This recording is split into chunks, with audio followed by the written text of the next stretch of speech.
Alexandria, una puerta al conocimiento, las historias y la imaginación. Una biblioteca digital sin límites, siempre abierta, siempre en crecimiento. Suscríbete, dale like y sé parte de este viaje de descubrimiento. Capítulo 1. Una noche de invierno.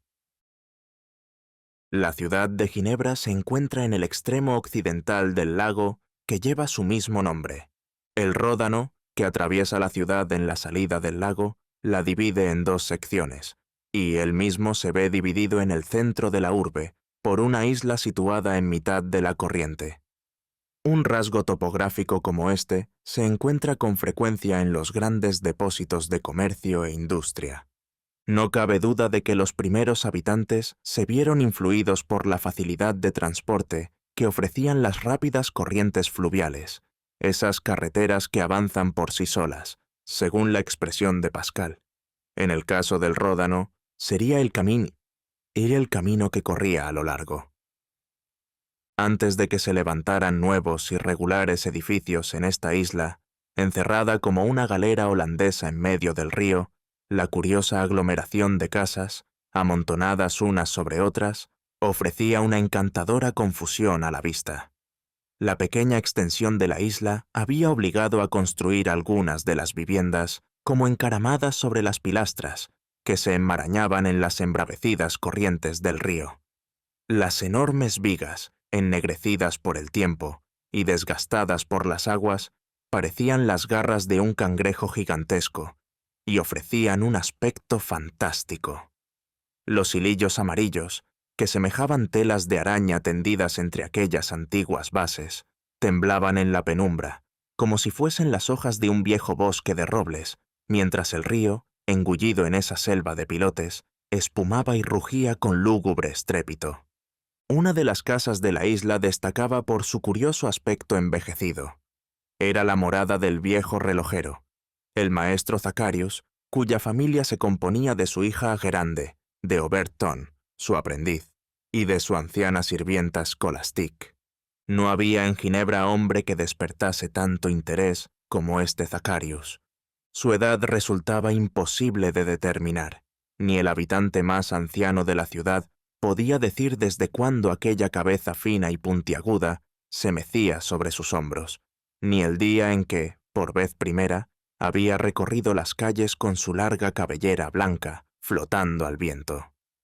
Aquel hombre no vivía, vibraba como el péndulo de sus relojes.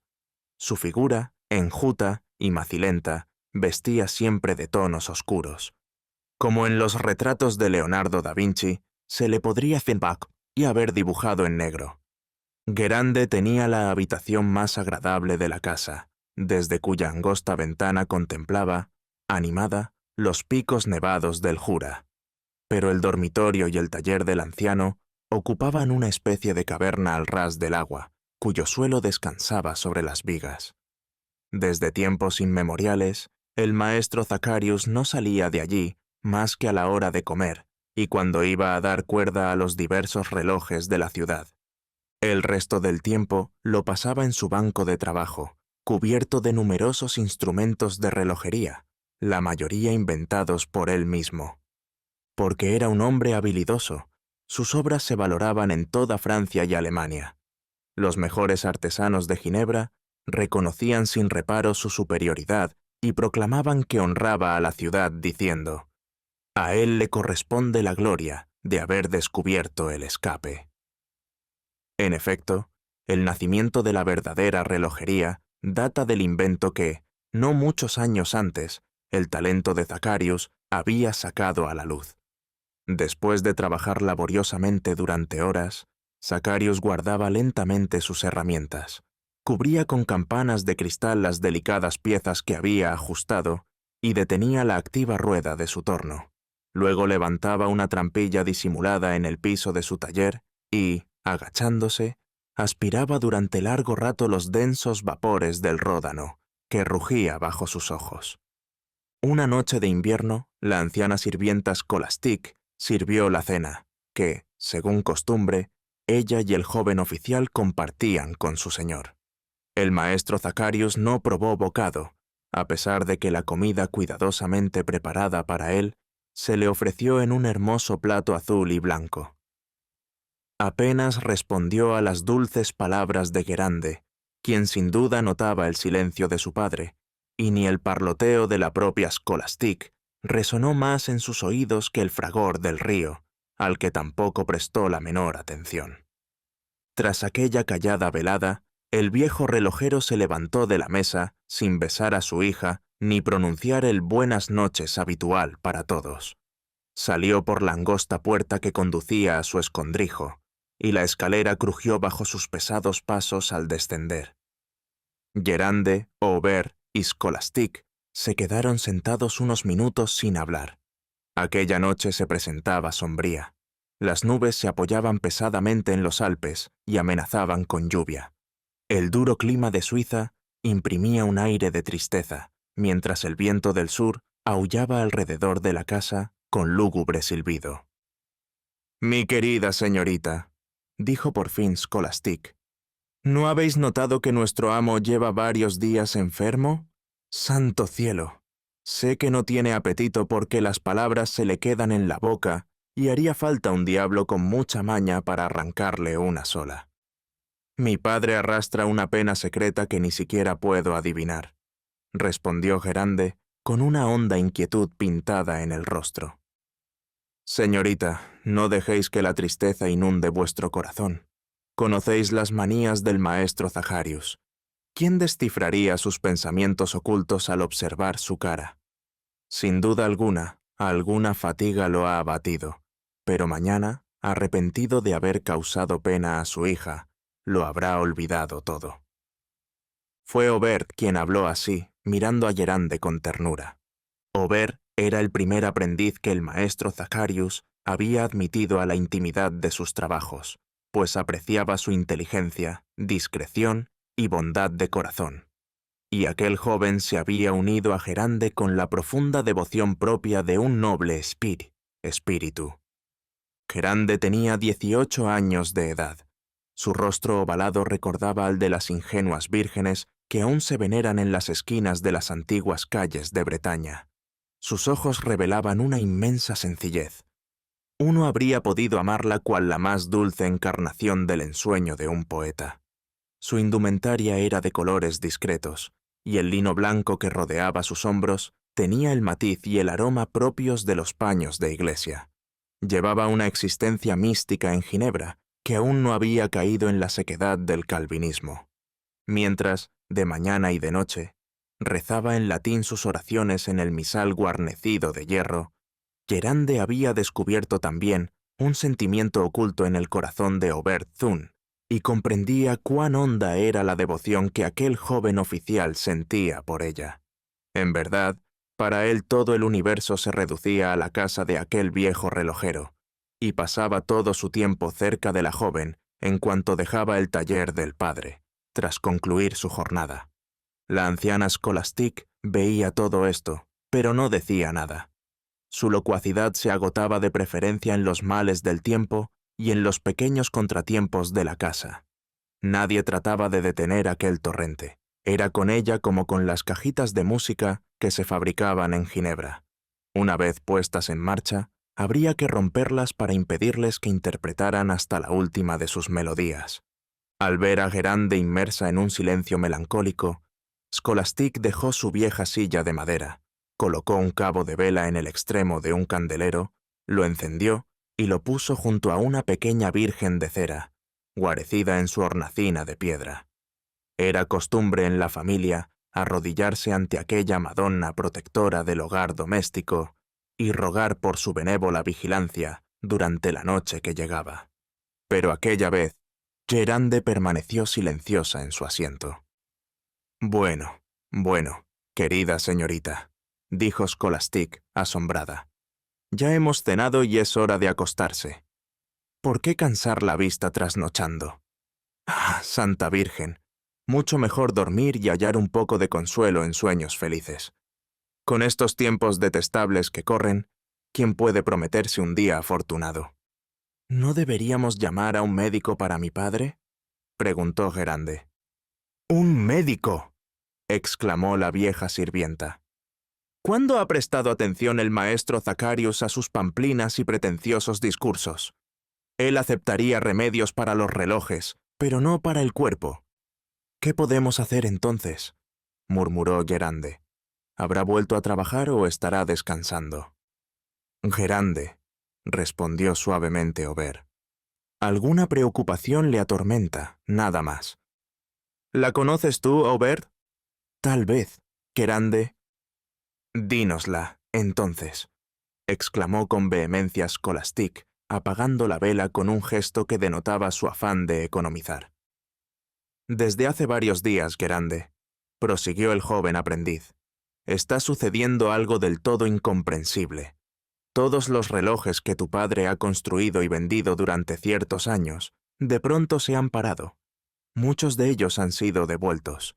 Él los ha desmontado con cuidado. Los muelles estaban en buen estado y las ruedas bien colocadas. Los ha vuelto a montar aún con más esmero, pero, a pesar de su destreza, no funcionan. «¡El diablo anda suelto!», gritó Scholastic. «¿Por qué decís eso?», preguntó Gerande. «A mí me parece natural. Nada dura eternamente en este mundo. Lo infinito no puede forjarse con manos humanas». «No deja de ser verdad», replicó Aubert, «que hay en esto algo muy misterioso y extraordinario. Yo mismo he ayudado al maestro Zacarius a buscar la causa de la avería de esos relojes, pero no he podido encontrarla, y más de una vez se me han caído las herramientas de las manos, desesperado. «¿Para qué empeñarse en una tarea tan vana?», repuso Scholastic. «¿Es natural que un simple artilugio de cobre funcione por sí solo y marque las horas? Deberíamos habernos conformado con el reloj de sol». «No hablarías así, Scholastic», dijo Aubert, «si supieras que el reloj de sol lo inventó Caín». «Cielo santo, ¿qué me estás contando?» «¿Crees?», preguntó Gerande con ingenuidad, «¿que podríamos rezarle a Dios para que devuelva la vida a los relojes de mi padre?» «Sin duda alguna», respondió Aubert. «Vaya, serán oraciones inútiles», murmuró la vieja sirvienta, «pero el cielo las perdonará por su buena intención». La vela se volvió a encender. Scholastic, Gerande y Aubert se arrodillaron juntos sobre los baldosines de la estancia. La joven rezó por el alma de su madre, por una bendición para la noche, por los caminantes y los presos, por los buenos y los malos, y con más fervor que por nadie, por los inconfesados padecimientos de su padre. Después, aquellas 3 almas devotas se levantaron con algo de esperanza en el corazón, porque habían depositado su aflicción en el regazo de Dios. Aubert se retiró a su habitación. Gerande se quedó pensativa junto a la ventana, mientras las últimas luces se apagaban en las calles, y Scholastic, tras verter un poco de agua sobre las brasas agonizantes y atrancar la puerta con sus 2 enormes pestillos, se dejó caer en su lecho, donde pronto soñó que se moría de espanto.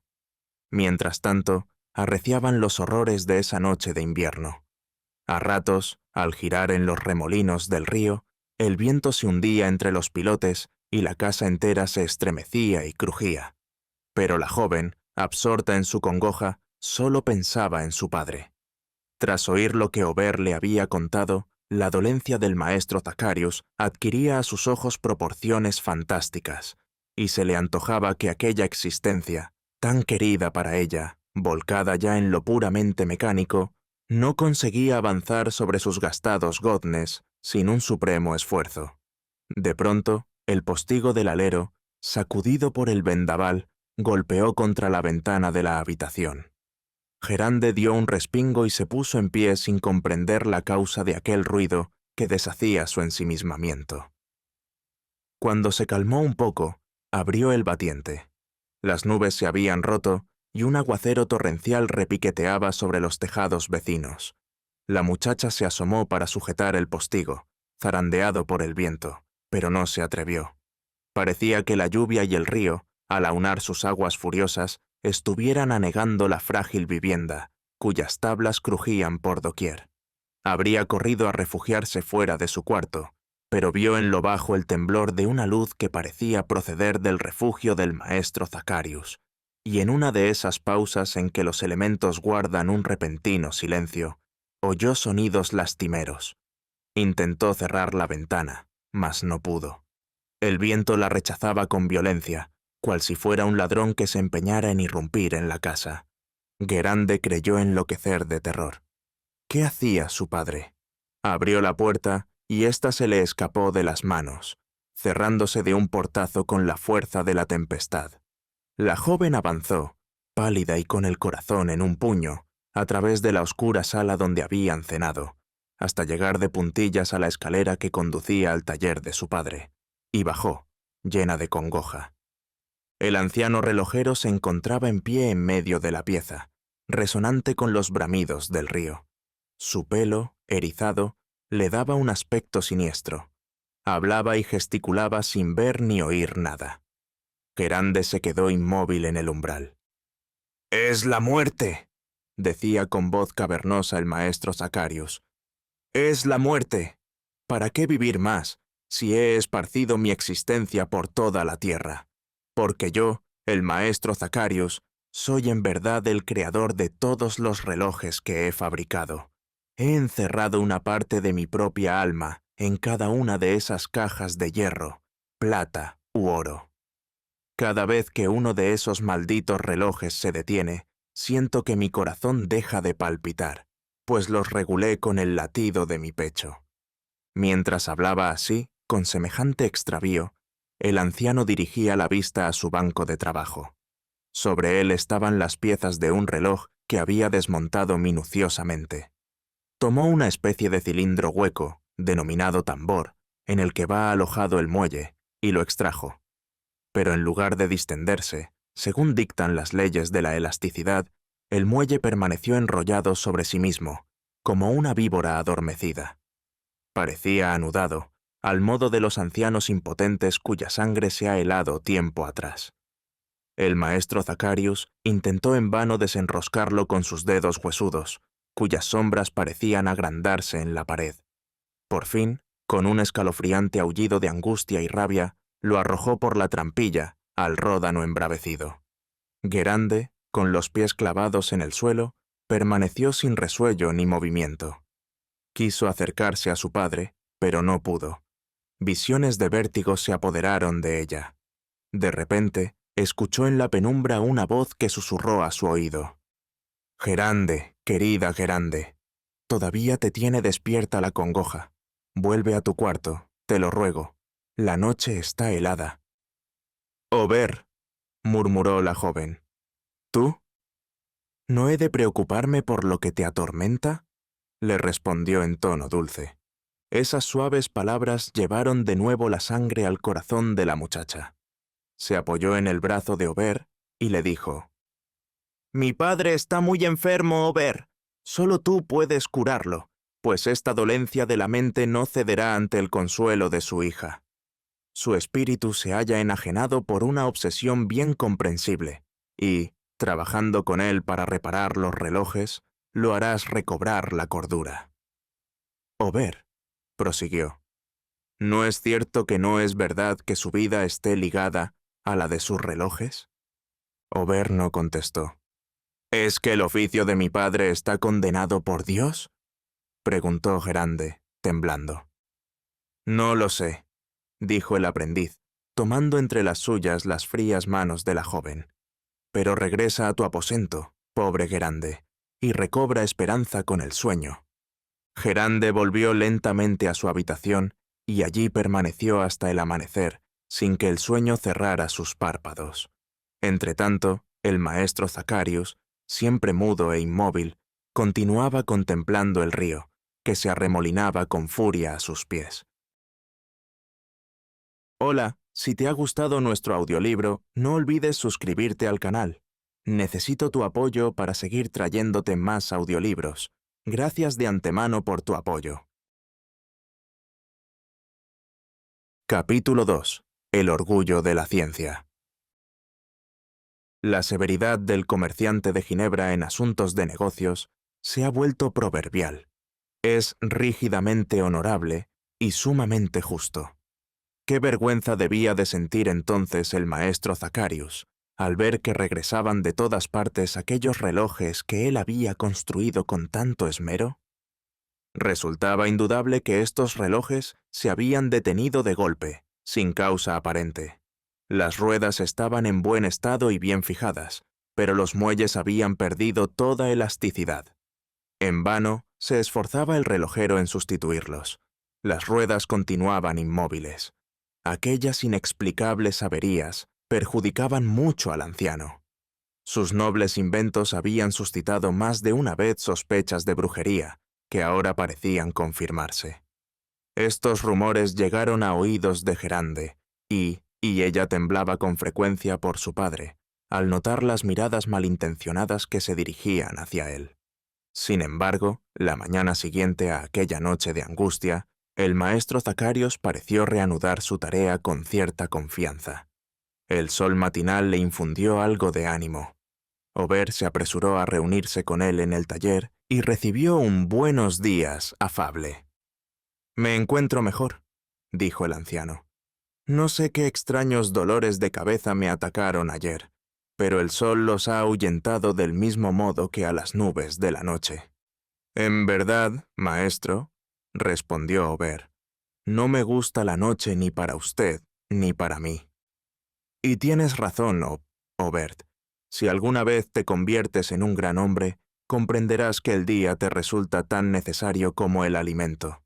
Un gran sabio debe estar siempre listo para recibir el homenaje de sus semejantes. Maestro, me parece que la soberbia de la ciencia se ha apoderado de usted». «¿Soberbia, Aubert? Destruye mi pasado, aniquila mi presente, disipa mi porvenir y, entonces, se me permitirá vivir en la oscuridad. Pobre muchacho, que no comprende las sublimes cosas a las que consagro mi arte por entero. ¿No eres sino una herramienta en mis manos? Con todo, maestro Zacarius», prosiguió Aubert, «más de una vez he merecido sus elogios por la forma en que ajusté las piezas más delicadas de sus relojes y de sus péndulos. No cabe duda, Aubert, eres un buen artesano, tal como me agradan. Pero cuando trabajas, piensas que en tus manos solo tienes cobre, plata, oro. No percibes esos metales a los que mi genio insufla vida, palpitando como carne viva, de modo que tú no morirás con la muerte de tus obras». El maestro Zacarius guardó silencio tras pronunciar estas palabras, pero Aubert trató de sostener la conversación. «Desde luego, maestro», dijo, «me gusta ver que trabaja sin cesar. ¿Estará listo para la fiesta de nuestro gremio? Veo que esta labor en cristal avanza de maravilla». «Sin duda, Aubert», exclamó el viejo relojero, «y no será un honor pequeño para mí haber logrado cortar y dar forma a este cristal con la misma solidez de un diamante. Oh, Louis Berghem hizo bien en perfeccionar el arte de tallar diamantes, pues eso me ha permitido pulir y horadar las piedras más duras». El maestro Zacarius sostenía varias pequeñas piezas de reloj hechas de cristal tallado, de impecable acabado. Las ruedas, ejes y la caja del reloj eran de la misma materia, y había requerido una habilidad extraordinaria ejecutar semejante tarea. «¿No sería magnífico?», prosiguió, con el rostro encendido, «ver este reloj palpitar tras su envoltura transparente y poder contar los latidos de su corazón?» «Apuesto, señor», replicó el joven aprendiz, «a que no se desviará un solo segundo en un año». «Y apostarías sobre seguro. ¿No le he impartido lo más puro de mí mismo? ¿Y acaso mi corazón se desvía? Mi corazón, digo». Aubert no se atrevió a levantar la vista hacia su maestro. «Dime con sinceridad», murmuró el anciano, afligido, «¿nunca me has tomado por un demente? ¿No crees que a veces padezco una locura peligrosa? Sí, ¿no es así? En los ojos de mi hija y en los tuyos he adivinado más de una vez mi condena». «Oh», exclamó con un gemido, «ser incomprendido por aquellos a quienes se ama más en el mundo. Pero te demostraré irrefutablemente, Aubert, que tengo razón. No menees la cabeza, pues te quedarás asombrado. El día en que aprendas a oírme y a comprenderme, verás que he descubierto los secretos de la existencia, los secretos de la unión misteriosa del alma con el cuerpo. Mientras hablaba, el maestro Zacarius lucía grandioso en su vanidad. Sus ojos relucían con un fuego sobrenatural y el orgullo iluminaba cada rasgo de su rostro. Y, en verdad, si alguna vez se pudo disculpar la soberbia, esa vez era la del maestro Zacarius. La relojería, en efecto, hasta su época había permanecido casi en la infancia. Desde el día en que Platón, 4 siglos antes de la era cristiana, inventó el reloj nocturno, una especie de clepsidra que señalaba las horas de la noche mediante sonido y el toque de una flauta, esta ciencia apenas había avanzado. Los maestros se detenían más en la artesanía que en la mecánica, y era la época de los relojes hermosos de hierro, cobre, madera, plata, ricamente labrados, como si fuesen aguamaniles, obra de Cellini. Hacían una obra maestra de orfebrería que medía el tiempo con escasa precisión, mas seguía siendo una obra de arte. Cuando la imaginación del artista no se empleaba en perfeccionar la forma, se aplicaba a crear relojes con figuras móviles y armonías sonoras, cuya vistosidad reclamaba toda la atención. Por lo demás, ¿quién se inquietaba entonces por ajustar el curso del tiempo? Todavía no se habían inventado las dilaciones de la justicia. Las ciencias físicas y astronómicas no basaban aún sus cálculos en mediciones rigurosamente exactas. No existían establecimientos que cerraran a una hora fija, ni carruajes que partiesen en un instante preciso. Al anochecer sonaba el toque de queda, y de noche las horas se anunciaban a gritos en medio del silencio general. Sin duda, la gente no vivía tanto si medimos la existencia por la cantidad de tareas realizadas, pero vivía mejor. El alma se enriquecía con los nobles sentimientos que brotaban de la contemplación de obras maestras. Se invertían 2 siglos en edificar una iglesia, un pintor plasmaba pocas telas en el curso de su vida, un poeta componía tan solo una gran obra, pero esas creaciones eran verdaderas maravillas para que las admiraran las generaciones futuras. Cuando las ciencias exactas empezaron, al fin, a cobrar cierto impulso, la relojería las siguió de cerca, aunque se topó siempre con un obstáculo insalvable: la medida incesante y regular del tiempo. Fue en medio de este estancamiento cuando el maestro Zacarius ideó el escape, que le permitió obtener una regularidad matemática sometiendo el movimiento del péndulo a una fuerza constante. Este hallazgo había envanecido al anciano. Un orgullo que se acrecentaba en su pecho, como el mercurio en un termómetro, lo condujo a la locura más desmedida. Por analogía, se había permitido derivar en conclusiones materialistas, y, conforme fabricaba sus relojes, se había imaginado descubrir los secretos de la unión del alma con el cuerpo. Así, en aquel día, advirtiendo la atención con que lo escuchaba Aubert, le dijo con tono de sencilla convicción: «¿Sabes tú qué es la vida, hijo mío? ¿Has comprendido el mecanismo de esos resortes que producen la existencia? ¿Te has examinado a ti mismo? No. Y sin embargo, a la luz de la ciencia, habrías podido contemplar la relación profunda que se da entre la obra de Dios y la mía, pues ha sido en su criatura donde he copiado la combinación de engranajes de mis relojes». «Maestro», replicó Aubert con vehemencia, «¿cómo comparar un artilugio de cobre o acero con ese soplo de Dios, llamado alma, que da vida a nuestro cuerpo igual que la brisa mece las flores? ¿Qué mecanismo sería capaz de infundirnos el pensamiento?» «Esa no es la cuestión», repuso el maestro Zacarius con dulzura, pero con la terquedad de un ciego que avanza hacia un abismo. «Para entenderme, debes recordar la finalidad del escape que yo inventé. Cuando percibí la irregularidad con que funcionaban los relojes, comprendí que el movimiento encerrado en ellos no bastaba, y que había que someterlo a la regularidad de una fuerza independiente. Entonces pensé que la rueda de equilibrio podría cumplir esa misión, y logré sincronizar el movimiento.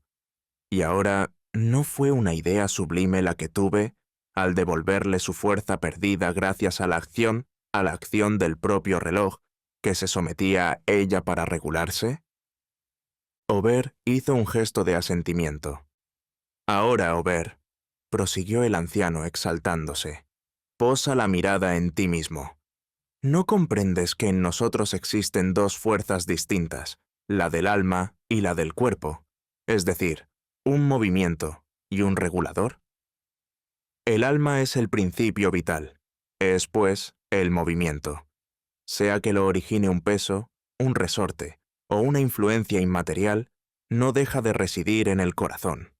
Pero sin el cuerpo, ese movimiento resultaría desigual, irregular, imposible.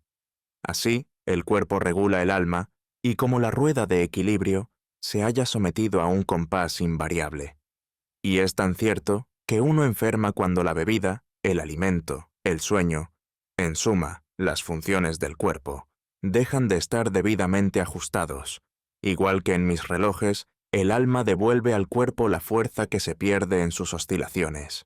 Bien, ¿qué establece esa unión profunda entre el alma y el cuerpo, sino un maravilloso escape, merced al cual los engranajes de uno se combinan con los del otro? Tal es lo que he descubierto y aplicado. Ya no hay secretos para mí en esta existencia, que no es al fin más que un ingenioso mecanismo. El maestro Zacharius se elevaba hasta lo sublime en aquella alucinación que lo impulsaba hacia los misterios últimos de lo infinito. Pero su hija Guerande, desde el umbral de la puerta, había escuchado todo. Corrió a los brazos de su padre, y él la estrechó convulsivamente contra su pecho. «¿Qué te pasa, hija mía?», preguntó. «Si solo tuviera aquí un muelle», repuso ella, posando la mano en su corazón. «No lo amaría como lo amo, padre mío». El maestro Zacharius miró fijamente a Guerande y no contestó. De pronto profirió un grito, se llevó la mano con urgencia al pecho y cayó desvanecido en su vieja silla de cuero. «Padre, ¿qué le sucede?», exclamó ella. «¡Auxilio!», gritó Aubert. «Scholastic». Pero Scholastic no apareció de inmediato. Alguien llamaba a la puerta de entrada. Había ido al abrir, y cuando volvió al taller, antes de que pudiera pronunciar palabra, el viejo relojero, ya recobrado, habló. «Adivino, mi vieja Scholastic, que me traes otro de esos malditos relojes que se han parado». «Válgame el cielo, es la pura verdad», respondió Scholastic, entregando un reloj a Aubert. «Mi corazón no podía engañarme», exclamó el anciano con un suspiro. Mientras tanto, Aubert trató con cuidado de dar cuerda al reloj, pero este no quiso funcionar. Capítulo 3. Una visita extraña. Pobre Guerande habría perdido la vida junto con la de su padre, si no fuese por el pensamiento de Aubert, que aún la ligaba al mundo. El viejo relojero se consumía poco a poco. Sus facultades decaían visiblemente, concentradas en una única idea. Por una triste asociación de pensamientos, lo remitía todo a su monomanía, y una existencia humana parecía haberlo abandonado para ceder el lugar a la existencia extranatural de las potencias intermedias. Además, ciertos rivales malintencionados reavivaron los siniestros rumores que habían circulado acerca de sus labores.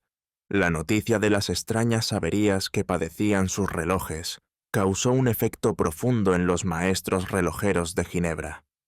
¿Qué significaba esa repentina parálisis de sus engranajes y por qué se mostraban esas relaciones tan misteriosas con la vida del anciano? Eran enigmas de los que nadie podía ocuparse sin un secreto terror. Desde los distintos estratos de la ciudad, desde el aprendiz hasta el gran señor que usaba las piezas del viejo orfebre del tiempo, no había quien no pudiese juzgar por sí mismo la singularidad del hecho. Los ciudadanos deseaban, en vano, ver al maestro Zacharius. Cayó muy enfermo, y esto permitió a su hija alejarlo de aquellas constantes visitas, que habían degenerado en reproches y recriminaciones. Ni los remedios ni los médicos podían algo ante ese desgaste orgánico, cuya causa no se lograba descubrir. A veces parecía como si el corazón del viejo hubiese dejado de latir. Luego las pulsaciones se reanudaban con inquietante irregularidad. En aquella época existía la costumbre de exponer públicamente las obras de los maestros. Los jefes de las diversas corporaciones aspiraban a distinguirse por la novedad o la perfección de sus creaciones. Y fue entre ellos donde el estado de salud del maestro Zacharius suscitó la compasión más viva, aunque muy interesada. Sus rivales lo compadecían con tanta buena voluntad porque dejaban de temerlo.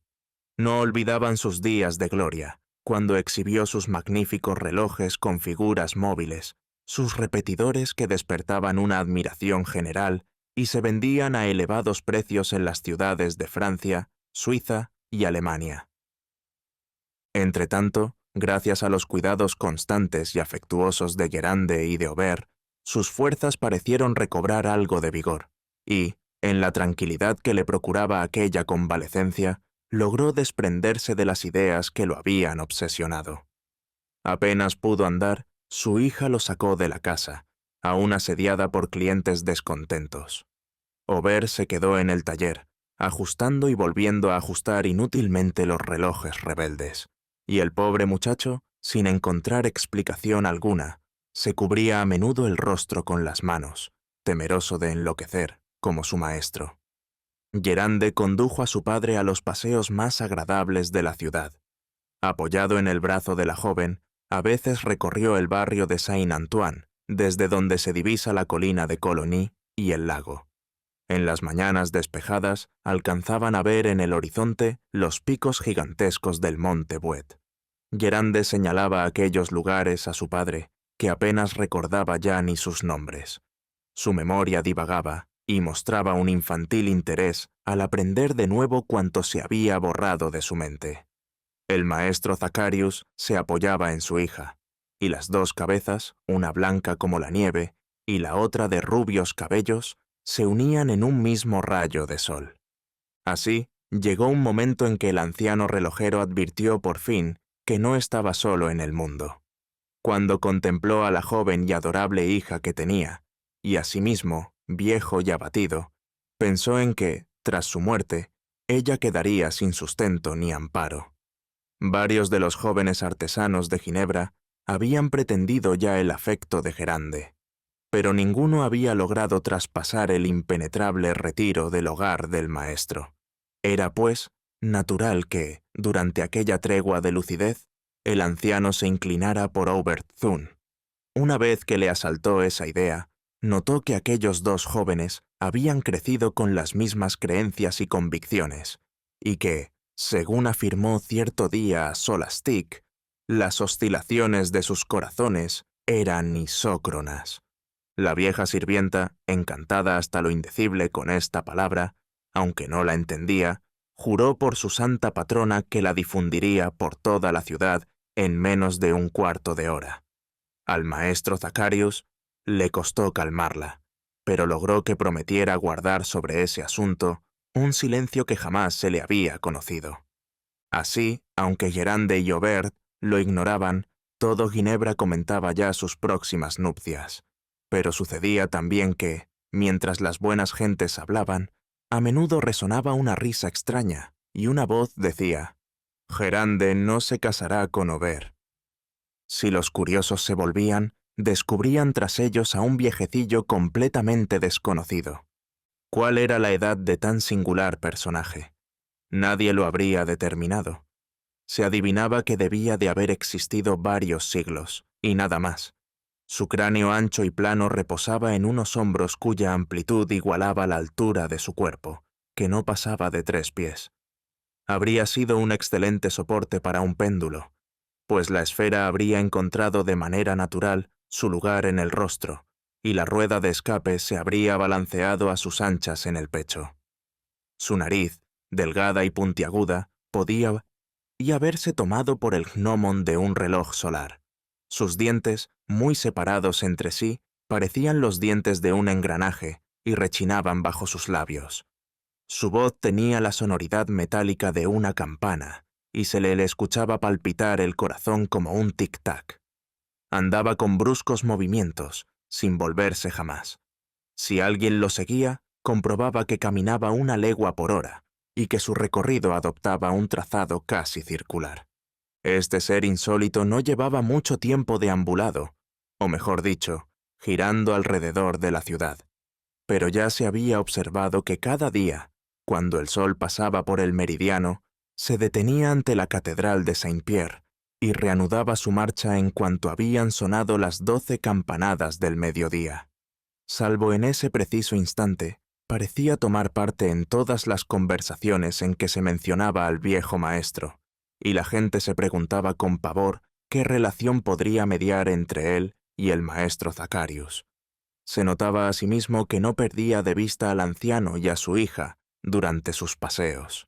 Cierto día, Guerande vio al enano contemplarla con una mueca espantosa. Sobresaltada, se aferró a su padre. «¿Qué te pasa, hija mía?», le preguntó el maestro Zacarius. «No lo sé», respondió la joven. «Pero estás cambiada, hija. ¿Te vas a poner enferma también?».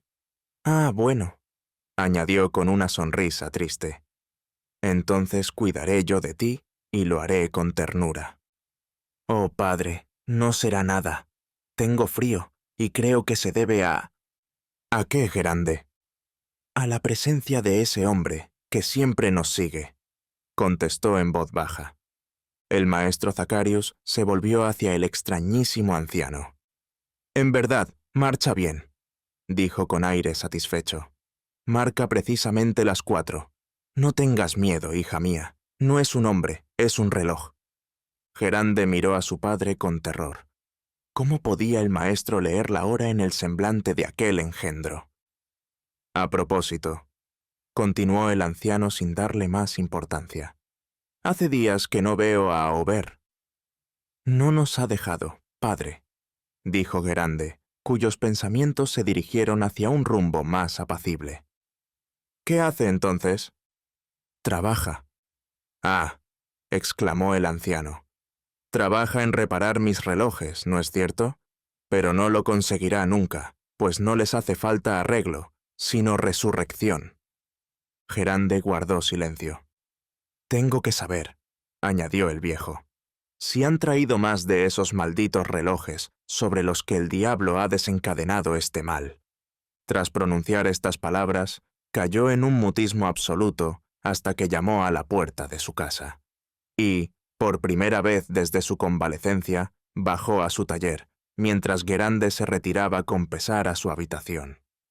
Apenas cruzó el umbral de la tienda, uno de los muchos relojes colgados en la pared dio las 5. Por lo general, aquellas campanas, ajustadas con admirable precisión, sonaban al unísono, lo que alegraba el corazón del anciano. Pero en esa ocasión repicaron una tras otra, de modo que durante un cuarto de hora los oídos se vieron asaltados por estrépitos sucesivos. El maestro Zacarius sufrió con desmesura. Le resultó imposible estarse quieto. Iba de un reloj a otro marcando el compás, como un maestro que hubiera perdido el dominio sobre sus músicos. Cuando el último terminó de sonar, la puerta del taller se abrió, y el maestro Zacarius se estremeció de pies a cabeza al ver ante él al hombrecillo, que lo miró fijamente y dijo: «Maestro, ¿me permitiréis hablaros unos instantes?». «¿Quién sois?», preguntó el relojero bruscamente. «Un colega. Mi oficio consiste en regular el sol». «Ah, ¿reguláis el sol?», respondió el maestro Zacarius con viveza, sin inmutarse. «No os felicito por ello. Vuestro sol funciona mal, y para ajustarnos a él tenemos que adelantar o atrasar nuestras máquinas». «Y por la pezuña hendida», exclamó el extraño ser. «Tenéis razón, maestro. Mi sol no marca siempre el mediodía, al mismo tiempo que vuestros relojes. Pero algún día se descubrirá que esto es causado por la desigual velocidad con que la Tierra se desplaza, y se inventará un mediodía medio que subsanará esta irregularidad». «¿Viviré hasta entonces?», preguntó el anciano con los ojos brillantes. «Sin duda», replicó aquel hombre, riendo. «¿Creéis que podéis morir?». «Ay, estoy muy enfermo». «Oh, hablemos de eso. Por Belcebú», Eso me conduce justo al asunto del que deseo hablaros. Al pronunciar estas palabras, saltó con ligereza sobre la vieja silla de cuero y cruzó las piernas una sobre la otra, al modo de los huesos que los pintores de sudarios disponen debajo de las calaveras. Luego prosiguió, con tono irónico. Veamos, maestro Zacarius, ¿qué ocurre en esta buena ciudad de Ginebra? Dicen que vuestra salud empeora, que vuestros relojes precisan de un médico. ¿Creéis entonces que hay una relación íntima entre su existencia y la mía? Exclamó el anciano. Pues imagino que esos relojes padecen defectos, incluso vicios. Si esas libertinas no mantienen un comportamiento regular, merecen soportar las consecuencias de su falta de compostura. Se me antoja que han de reformarse un tanto. ¿A qué llamáis defectos?, preguntó el maestro Zacarius, sonrojándose al percibir el matiz sarcástico de aquellas palabras. ¿No tienen derecho a ufanarse de su origen? Sin pasarse, repuso el enano. Es verdad que ostentan un nombre célebre y llevan grabada en sus cajas la firma de un personaje ilustre, y que cuentan con el privilegio exclusivo de introducirse en las familias más nobles. Pero, desde hace un tiempo, andan desajustados, y no podéis hacer nada al respecto, maestro Zacarius. Cualquier aprendiz de Ginebra, por más torpe que sea, os lo probaría. ¿A mí, maestro Zacarius?, bramó el anciano, con un rubor de orgullo ofendido. A vos, maestro Zacarius, que no lográis devolver la vida a vuestros relojes. Pero es que tengo fiebre. Y ellos también, balbuceó el anciano, empapado en un sudor helado.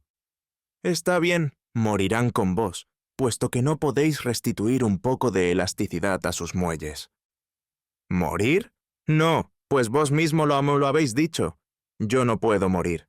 Yo, el primer relojero del mundo, yo, que mediante estas piezas y engranajes diversos he sabido regular el movimiento con absoluta precisión. ¿No he sometido el tiempo a leyes exactas y no dispongo de él como un déspota? Antes de que un genio sublime pusiera orden a esas horas errantes, ¿en qué inmensa incertidumbre se sumía el destino de los hombres? ¿Cómo habría podido coordinarse con seguridad cada acto de la vida? Mas vos, hombre o diablo, lo que seáis, jamás habéis meditado en la grandeza de mi arte, que llama en su auxilio a cada ciencia. No, no. Yo, el maestro Zacarius, no puedo morir, porque al haber regulado el tiempo acabaría conmigo. Retornaría a ese infinito del que mi genio lo rescató, y se perdería para siempre en el abismo de la nada. No, no puedo morir más que el creador de este universo sometido a sus leyes. He llegado a ser su igual, y he participado de su poder. Si Dios ha engendrado la eternidad, el maestro Zacarius ha engendrado el tiempo. El anciano relojero semejaba ahora al ángel caído que se alza, desafiante, ante su creador. El enano lo contempló y pareció infundir en él aquel impío arrebato. «Bien dicho, maestro», respondió. «Belcebú tenía menos derecho que vos a compararse con Dios. No puede perecer vuestra gloria. Así, vuestro servidor aquí presente viene a ofreceros el medio de domeñar a esos relojes amotinados». «¿Cuál es? ¿Cuál es?», gritó el maestro Zacarius. «Lo sabréis el día siguiente a aquel en que me hayáis dado la mano de vuestra hija». «¿Mi Guerande?». «Ella misma». «El corazón de mi hija no está libre», contestó el maestro, que parecía ni sorprendido ni indignado ante tan extraña exigencia. «Bah, no es el menos hermoso de vuestros relojes, pero también acabará por pararse». «¡Mi hija! ¡Mi Guerande! ¡No!». «En fin, regresad a vuestros relojes, maestro Zacarius. Ajustadlos y volved a ajustarlos. Preparad la boda de vuestra hija con vuestro aprendiz. Templad vuestros muelles con vuestro mejor acero. Bendecid a Aubert y a la gentil Guerande. Pero recordad, vuestros relojes no marcharán nunca, y Guerande no se casará con Aubert». Tras esto, el hombrecillo desapareció, aunque no lo bastante rápido para que el maestro Zacarius dejase de oír cómo en su pecho sonaban las 6. Capítulo 4. La iglesia de San Pedro. Mientras tanto, el maestro Zacarius se volvió cada día más débil de cuerpo y de espíritu. Una agitación inusitada lo empujaba, sin embargo, a proseguir su tarea con mayor ahínco que nunca, y ni su hija lograba alejarlo de ella. Su orgullo se inflamó aún más después de la crisis en que su extraño visitante lo había precipitado con tanta perfidia, y se propuso vencer, con la fuerza de su genio, la influencia maligna que pesaba sobre sus obras y sobre él mismo. Empezó por revisar los diversos relojes de la ciudad que estaban confiados a su cuidado. Verificó con escrupuloso examen que sus ruedas se hallasen en buen estado, que los ejes estuviesen firmes, que los pesos guardasen el equilibrio exacto. Cada pieza, incluso las campanas, pasó por su observación minuciosa, como la de un médico que ausculta el pecho de un enfermo. Nada indicaba que aquellos relojes fuesen a quedar inertes. Gerande y Aubert solían acompañar al anciano en esas visitas. A buen seguro, a él le habría agradado ver su empeño en estar a su lado, y sin duda no se habría concentrado tanto en su próximo fin, si hubiese creído que su vida habría de prolongarse en la de esos seres queridos, y comprendido que algo de la existencia de un padre subsiste siempre en sus hijos. De vuelta a casa, el viejo relojero reanudaba sus labores con febril desesperación. Aunque convencido en el fondo de que no lo lograría, le parecía imposible que así fuera, y sin tregua tomaba y desarmaba los relojes que llegaban a su taller para volver a montarlos luego. Aubert se devanaba los sesos en vano para hallar la causa del mal. «Maestro», le decía, «solo puede proceder del desgaste de ejes y engranajes». «¿Quieres acaso acabar conmigo poco a poco?», replicaba el maestro Zacarius con vehemencia. «¿Acaso estos relojes son un juego de niños? ¿He forjado con flojera mis piezas de cobre en el torno? ¿No he trabajado yo mismo esas planchas para hacerlas más resistentes? ¿No he templado esos muelles hasta darles una firmeza excepcional? ¿Existe aceite más refinado que el que empleo? Admítelo. Es imposible. En definitiva, has de confesar que el diablo anda en todo esto. Desde la mañana hasta la noche, los clientes descontentos sitiaban la casa y lograban imponerse al anciano que no sabía a quién escuchar primero. «Este reloj adelanta y no logro regularlo», decía uno. «Este otro», añadía otro, «se detiene tercamente, como el sol de Josué». «Si es cierto», decían muchos, «que vuestra salud influye en la de vuestros relojes, maestro Zacarius, poneos bueno cuanto antes». El anciano los miraba con ojos desencajados y apenas respondía negando con la cabeza o con unas pocas palabras tristes. «Esperad a que lleguen los primeros días bonancibles, amigos míos. Se aproxima la estación que reanima el cuerpo agotado. Necesitamos que el sol nos caliente a todos. Poca gracia me hace que mis relojes se hallen enfermos todo el invierno», protestaba uno de los más indignados. «¿Sabéis, maestro Zacarius, que vuestro nombre está grabado en sus esferas? Voto a la Virgen, no honráis mucho vuestra firma». Al fin, avergonzado por los reproches, el viejo decidió extraer varias monedas de oro de su viejo arcón para recomprar los relojes defectuosos. En cuanto se supo, los clientes llegaron en tropel y las riquezas del infortunado maestro menguaron con rapidez, pero su honradez se mantenía intacta. Gerande valoraba vivamente aquella delicadeza que lo conducía de frente a la ruina, y Aubert ofreció pronto sus propios ahorros a su maestro. «¿Qué será de mi hija?», decía a ratos el maestro Zacarius, aferrándose en su naufragio al amor paternal. Aubert no se atrevía a responder que él esperaba el porvenir con confianza y sentía para Gerande una devoción profunda. De haberlo expresado, aquel mismo día el anciano lo habría proclamado yerno suyo, refutando así la triste profecía que resonaba en sus oídos. Gerande no se casará con Aubert. Siguiendo ese plan, el relojero acabó por despojarse de todo por completo. Las antiguas vasijas de su casa pasaron a manos de extraños y se privó de las bellas planchas talladas que decoraban sus muros. También dejó de deleitar la vista de su hija con unos cuadros primitivos de los primeros pintores flamencos, y nada escapó a la venta, ni siquiera las preciosas herramientas que su ingenio había ideado, todo para indemnizar a los clientes irritados. Tan solo Scholastic se negaba a ceder en aquello, mas sus esfuerzos resultaban inútiles para apartar a los intrusos que, tras hablar con el amo, se iban con algún objeto de valor. Luego se oía su interminable charla en las calles cercanas, donde era conocida de antiguo. Con ahínco desmentía los rumores de hechicería y magia que se cernían sobre el maestro Zacarius, pero, en su fuero interno, creía en ellos, y se pasaba el día rezando para expiar las piadosas mentiras que soltaba. Se había notado, además, que el anciano llevaba algún tiempo descuidando sus prácticas religiosas. Hubo un tiempo en que acompañaba a Guerande a la iglesia y encontraba, al rezar, esa deleitosa elevación de espíritu que la plegaria brinda a las mentes reflexivas, al ser el más sublime ejercicio de la imaginación. Aquel apartamiento voluntario de los ritos sagrados, sumado a las costumbres enigmáticas del hombre, vino a confirmar las sospechas que pesaban sobre sus ocupaciones. Con el doble propósito de acercar de nuevo a su padre a Dios y al mundo, Guerande recurrió a la religión.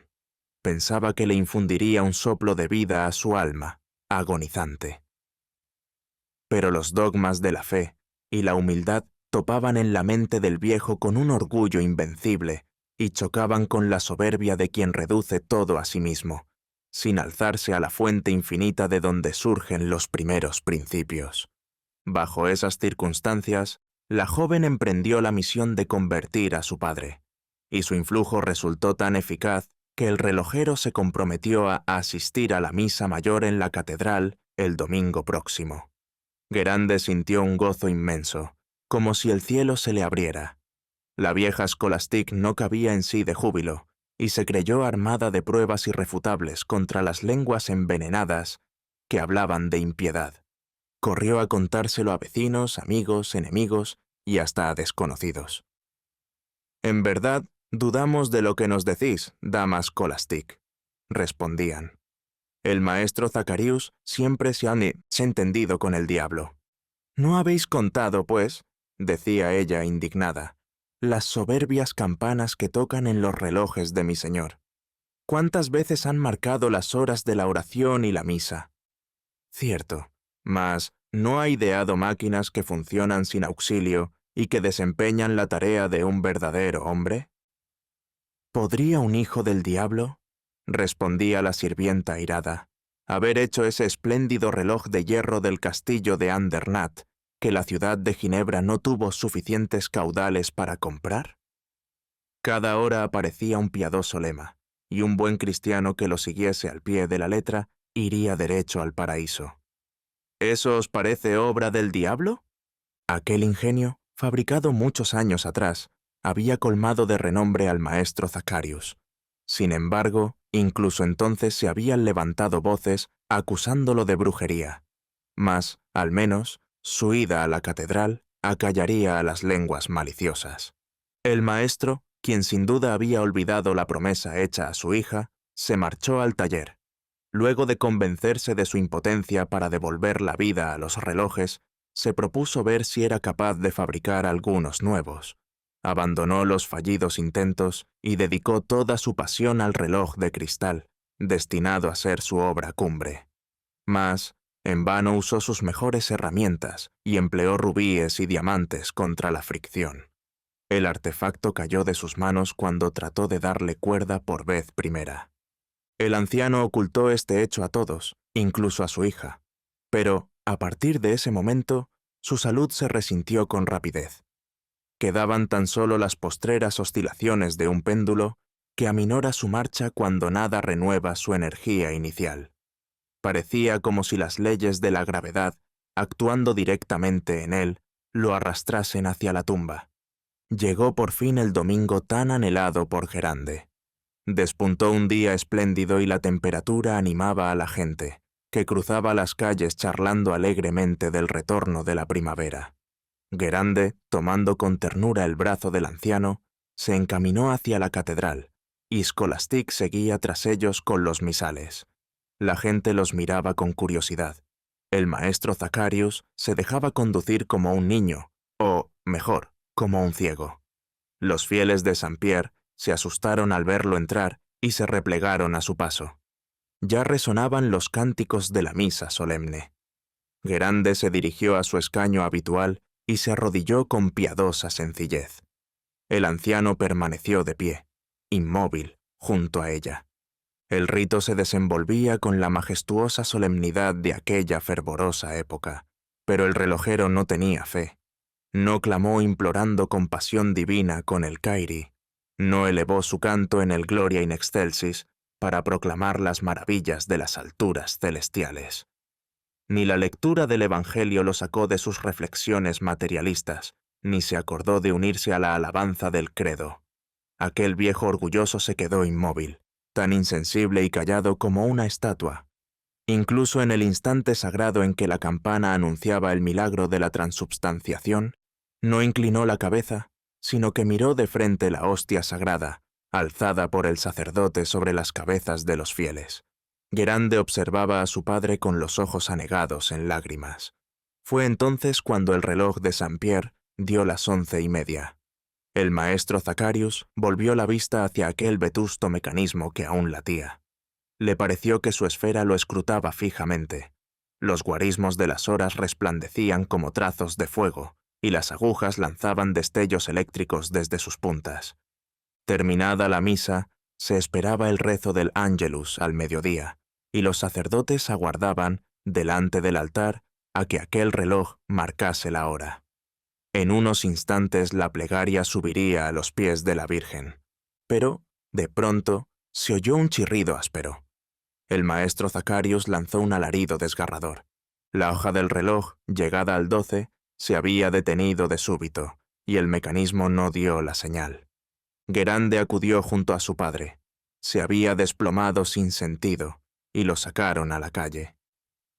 «Es el golpe mortal», gimió la joven, sollozando. Tras llevarlo a casa, el maestro quedó postrado en su lecho, sin fuerzas. Parecía que la vida apenas anidaba en la superficie de su cuerpo, como las últimas volutas de humo en torno a una lámpara extinta. Al recobrar el conocimiento, Aubert y Guerande se inclinaban sobre él. En esos últimos instantes, el porvenir se le antojaba ya presente. Veía a su hija sola, sin amparo. «Hijo mío», le dijo a Aubert, «te entrego a mi hija». Y al pronunciar estas palabras, extendió las manos hacia los dos jóvenes, unidos así junto a su lecho de muerte. Pero pronto el anciano se incorporó en un arrebato de furor. Las palabras del hombrecillo acudían a su pensamiento. «No quiero morir», clamó. «No puedo morir. Yo, el maestro Zacharius, no debo morir. Mis libros, mis cuentas...»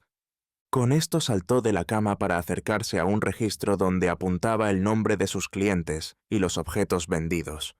Lo abrió y fue hojeando hasta detener el dedo huesudo sobre una de sus páginas. «Mira», gritó, «aquí, este viejo reloj de hierro, vendido a Pitonaccio. Es el único que no me han devuelto. Todavía existe, funciona, vive. Ah, lo quiero, he de encontrarlo. Lo cuidaré tanto que la muerte no se atreverá a buscarme». Entonces perdió el sentido. Aubert y Guerande se arrodillaron junto a la cabecera y rezaron unidos. Capítulo 5. La hora de la muerte. Pasaron varios días, y el maestro Zacharius, aunque prácticamente muerto, salió de su lecho y volvió a la actividad impulsado por una excitación sobrenatural. Vivía de su orgullo. Pero Guerande no se engañaba. El cuerpo y el alma de su padre estaban perdidos para siempre. El anciano reunió sus últimos recursos, sin pensar en quienes dependían de él. Manifestó una energía increíble, desplazándose, husmeando por doquier y murmurando frases extrañas, incomprensibles. Una mañana, Guerande bajó al taller. El maestro Zacarius no estaba allí. Lo esperó todo el día. El maestro Zacarius no regresó. Gerande lloró amargamente, pero su padre no volvió a aparecer. Ober lo buscó por toda la ciudad, y pronto llegó a la triste convicción de que el anciano se había marchado. «Tenemos que encontrar a mi padre», exclamó Gerande, cuando el joven aprendiz le comunicó tan funesto descubrimiento. «¿Dónde podrá estar?», se preguntaba Ober. De pronto, una inspiración iluminó su mente. Recordó las últimas palabras que había pronunciado el maestro Zacarius. El anciano solo vivía ya en el viejo reloj de hierro que no le habían devuelto. El maestro Zacarius debía haber salido en su busca. Ober se lo comentó a Gerande. «Consultemos el cuaderno de mi padre», dijo ella. Fueron al taller. El registro estaba abierto sobre el banco. Todos los relojes o péndulos fabricados por el anciano, que habían sido devueltos por estar averiados, aparecían tachados, excepto uno.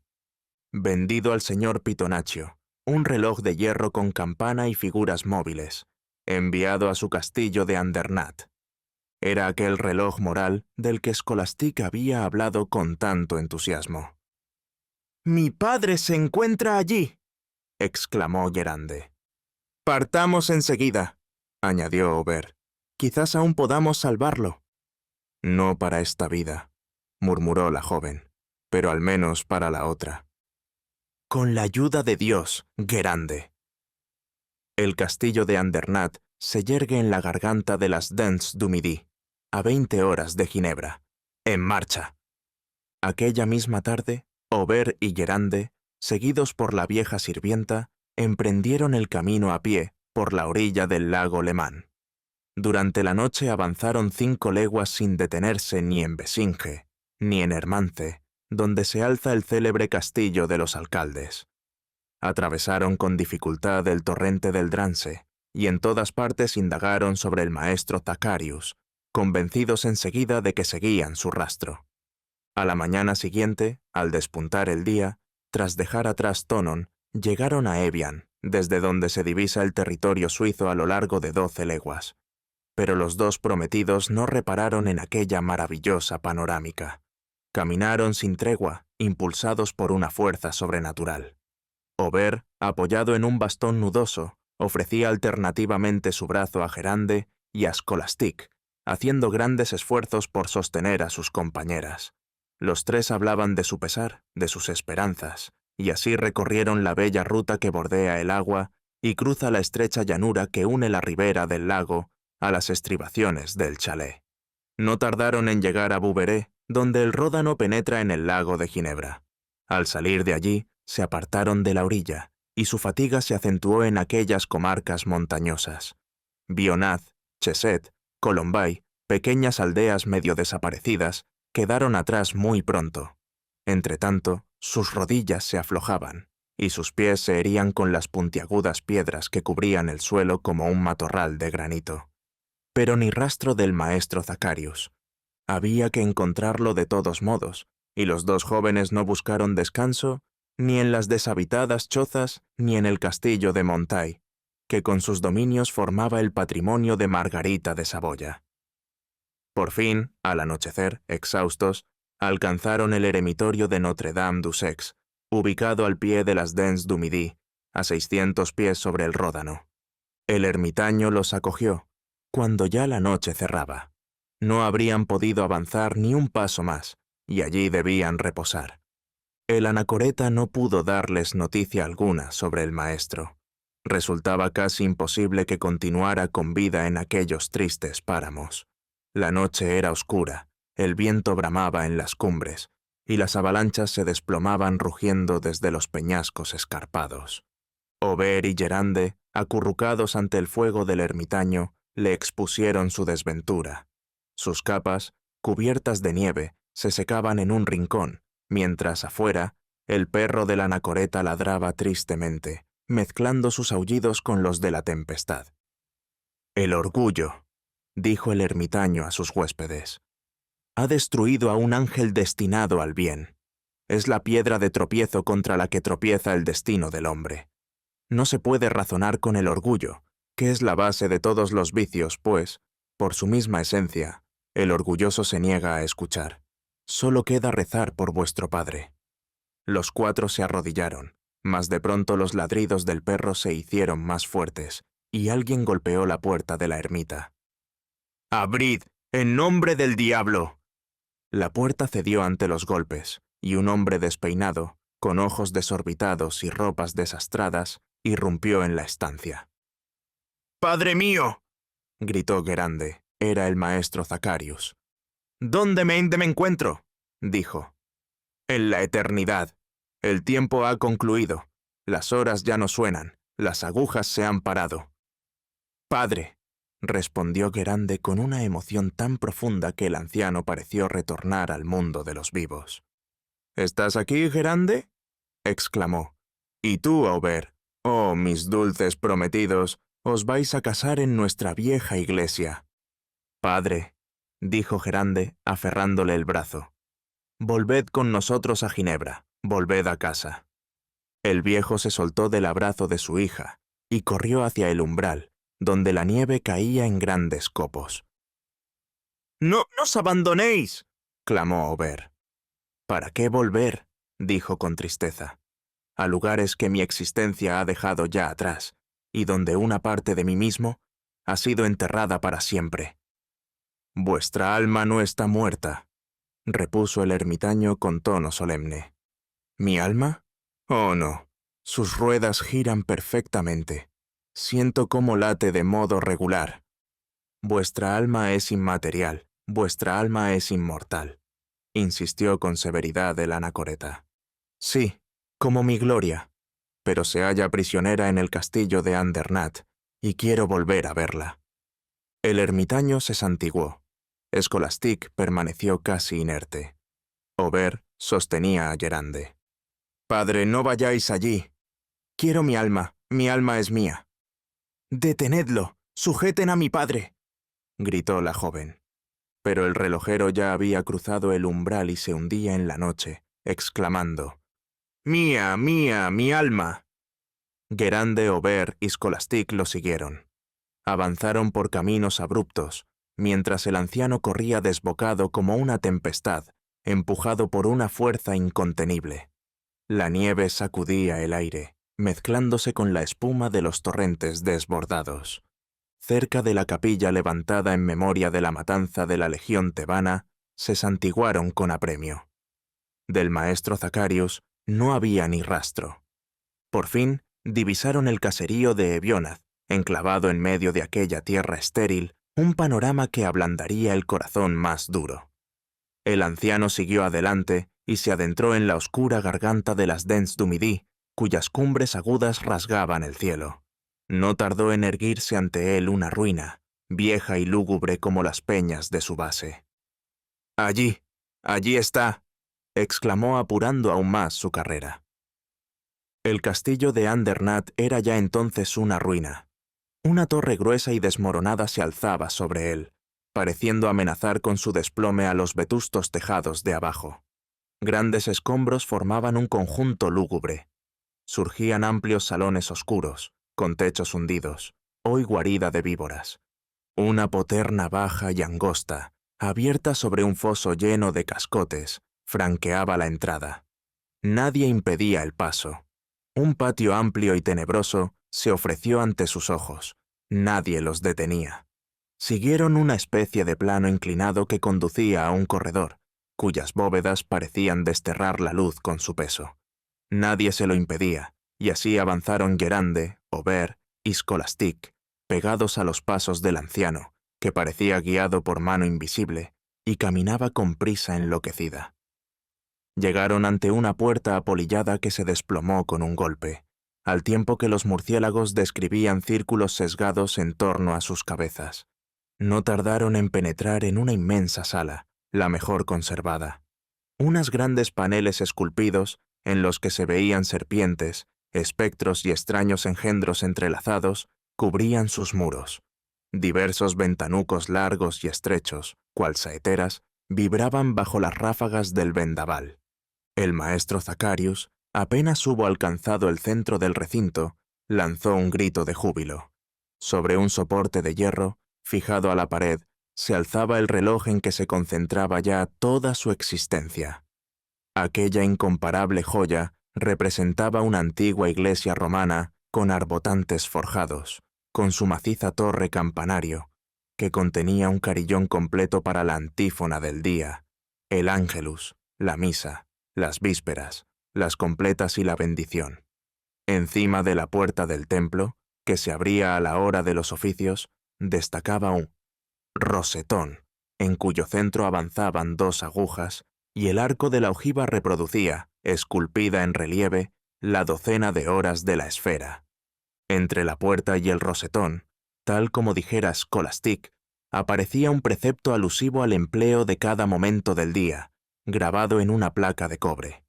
El maestro Zacarius había organizado aquella sucesión de máximas con auténtico celo cristiano. Las horas de rezo, de trabajo, de comida, de solaz y de reposo se sucedían según un orden devoto, y aseguraban la salvación de quien acatara sus mandatos. Loco de alegría, se abalanzó para apropiarse del reloj, cuando una carcajada espantosa resonó a sus espaldas. Se volvió y, a la luz temblorosa de una lámpara humeante, reconoció al enano de Ginebra. «¿Tú aquí?», exclamó. Guerande tembló de miedo. Se aferró a Aubert. «Buenos días, maestro Zacarius», saludó aquel monstruo. «¿Quién eres?» «Señor Pitonaccio, para serviros. Habéis venido a entregarme a vuestra hija. ¿Recordáis mis palabras? ¿Guerande no se casará con Aubert?» El joven aprendiz se arrojó sobre Pitonaccio, pero éste se le escurrió como una sombra. «¡Detente, Aubert!», ordenó el relojero. «Buenas noches», zanjó Pitonaccio, esfumándose de la estancia. «Padre mío, huyamos de este lugar maldito», exclamó la joven. «Padre». Pero el anciano ya corría tras la estampa de Pitonaccio por los corredores ruinosos. Scholastic, Guerande y Aubert, jadeantes, quedaron en la vasta sala tenebrosa. La muchacha se desplomó en un banco de piedra, mientras la vieja criada se arrodillaba junto a ella, rezando, y Aubert permanecía erguido, velando por su prometida. Sombras inciertas vagaban en la penumbra, y solo se oía de vez en cuando el aleteo de los diminutos insectos que viven entre la carcoma y cuyo ruido acompasa las horas del reloj de la muerte. Cuando apuntó el día, se atrevieron a explorar la espiral interminable de escaleras bajo aquellas masas derruidas. Anduvieron así un par de horas sin encontrar señal alguna de vida y sin que más respuesta obtuvieran a sus llamadas que un lejano eco. A veces se vieron sumidos a 100 pies de profundidad, otras asomados a pasos desde donde dominaban el paisaje desolador de la montaña. Al fin, el azar los devolvió al gran salón donde habían pasado la noche angustiosa. Esta vez no estaba vacío. El maestro Zacarius y Pitonaccio conversaban allí. El viejo se erguía con la rigidez de un cadáver, mientras el otro se retorcía sobre una mesa de mármol. Viendo entrar a Guerande, el maestro se acercó, la asió de la mano y la condujo hacia Pitonaccio. «He aquí a tu señor y dueño, hija mía. Guerande, contempla a tu esposo». Guerande se estremeció de pies a cabeza. «Jamás», exclamó Aubert. «Ella es mi prometida». «Jamás», repitió la joven, cual eco lastimero. Pitonaccio prorrumpió en risas. «¿Queréis que muera entonces?», exclamó el anciano. «Ese reloj, el último que funciona de todos los que un día salieron de mis manos, encierra mi vida, y este hombre me ha dicho, cuando tu hija sea mía, este reloj será tuyo. Y ese hombre no le da cuerda. Puede romperlo y precipitarme en la nada. ¡Ah, hija mía! ¡Ya no me amas!». «Padre mío», susurró Guerande, recobrando un ápice de conciencia. «Si supieras lo que he sufrido, lejos de esta fuente de mi existencia», prosiguió el viejo. «Tal vez nadie cuidaba de este artefacto. Quizá sus muelles se agotaban, sus ruedas se obstruían. Pero ahora, entre mis manos, podré alimentar esta salud tan preciada. No he de morir. Yo, el gran relojero de Ginebra. Mira, hija mía, cómo van y avanzan con paso firme estas agujas. Observa, va a dar la hora quinta. Presta atención y lee la sentencia que se va a mostrar. La quinta campanada sonó con un eco que llenó de desconsuelo el alma de Gerande, y se leyeron estas palabras en letras rojas. Has de comer de los frutos del árbol de la ciencia.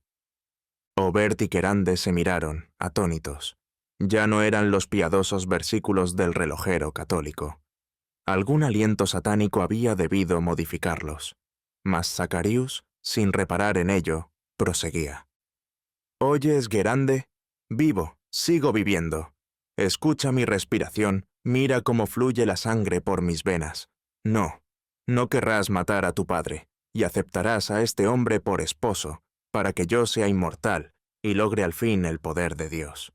Ante aquel blasfemo arrebato, la vieja Scholastique se santiguó, y Pitonaccio rió con malévolo regocijo.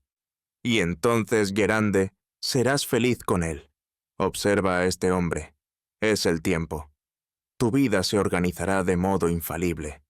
Gerande, yo te di la vida. Dame la mía». «Gerande», susurró Aubert, «soy tu prometido».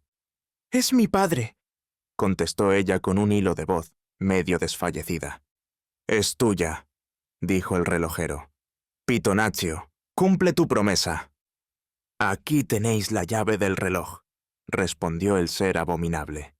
El maestro Zacharius echó mano a la larga llave, que semejaba una serpiente desenrollada, y corrió hacia la máquina, apresurándose a darle cuerda con velocidad demente. El crujido del muelle hería los nervios. El anciano giraba y giraba la llave sin detenerse un instante, con gestos espasmódicos, hasta que finalmente cayó rendido. «Ya está cargado para 100 años», exclamó. Aubert salió de la sala como un loco. Tras un largo deambular, dio con la salida de aquel odioso castillo y se precipitó al exterior. Volvió a la ermita de Notre-Dame-du-Sex y, presa de la desesperación, persuadió al santo morador de que lo acompañara a Andernach. Mientras tanto, a Gerande ya no le quedaban lágrimas para llorar. El maestro Zacharius no había abandonado el salón. A cada instante se acercaba para escuchar el batir regular del viejo reloj. Entretanto, la máquina dio la hora, y, ante el terror de Scholastique, en la esfera de plata se leyeron estas palabras: «El hombre debe convertirse en igual a Dios». El anciano no se escandalizó lo más mínimo al ver tan impías máximas, sino que las recitaba con frenesí, dejando que su ánimo se cebara en la soberbia, mientras Pitonaccio lo seguía de cerca. La boda se fijó para la medianoche. Gerande, casi enajenada, no oía ni veía nada. Únicamente el viejo repetía sus soflamas, y Pitonaccio reía con una risa sepulcral. Surgió la 11ª campanada. El maestro Zacharius se estremeció y leyó en voz alta: «El hombre ha de ser esclavo de la ciencia y sacrificarle a familiares y propios». «Sí», gritó, «en este mundo no hay nada más que la ciencia». Mientras, las agujas se deslizaban por la esfera con un siseo serpentino, y el péndulo latía cada vez más aprisa. Ya no hablaba el anciano. Había caído al suelo, y de su pecho oprimido solo brotaban palabras entrecortadas: vida, ciencia. Dos nuevos testigos contemplaban la escena, el ermitaño y Aubert. El relojero yacía en el suelo. Gerande rezaba a su lado, casi agonizante. De repente, se oyó un rechinido áspero, preludio de la siguiente campanada. El maestro Zacharius dio un brinco. «¡La medianoche!», exclamó. El eremita alzó la mano hacia el reloj, y medianoche no sonó. El anciano profería un alarido atroz, digno de los infiernos, mientras leía: «Quien pretenda hacerse igual a Dios será condenado para siempre». El viejo reloj estalló con un estruendo sobrecogedor, y el muelle, al soltarse, atravesó el recinto con 100 retorcimientos fantásticos. El anciano se incorporó, corrió tras él, intentando inútilmente atraparlo y gritando: «¡Mi alma! ¡Mi alma!». El muelle se le escapó una y otra vez, primero hacia un lado, luego hacia el otro, sin que lo alcanzara. Por fin, Pitonaccio lo aferró y, blasfemando con horror, se hundió en las entrañas de la tierra. El maestro Zacarius cayó de espaldas. Estaba muerto. Enterraron al viejo relojero entre las cimas de Andernach. Más tarde, Aubert y Gerande volvieron a Ginebra, y en los largos años que Dios les concedió, consideraron sagrada la misión de orar sin descanso por el alma del náufrago de la ciencia.